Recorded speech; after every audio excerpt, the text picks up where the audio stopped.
four conditions together, a society will typically be vulnerable for mass formation, indeed. And then that happens in a very specific way.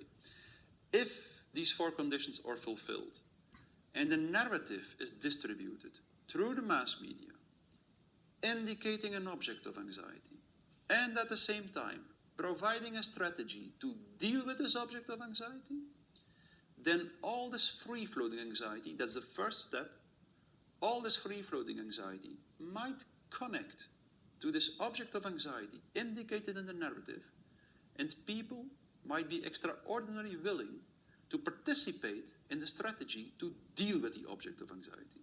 Yes, that's the first step, and that yields already one advantage, psychological advantage, and it is that all the free-floating anxiety is now connected to a mental representation and can be better controlled. But then something even much more important happens. Because many people participate in the strategy to deal with the object of anxiety, a new kind of social bond emerges. And that's the most important thing. Is the fact that this new social bond, which is typically experienced in the Soviet Union, but also in Nazi Germany, and I believe also now in the Corona crisis, as a new kind of solidarity and a new kind of citizenship.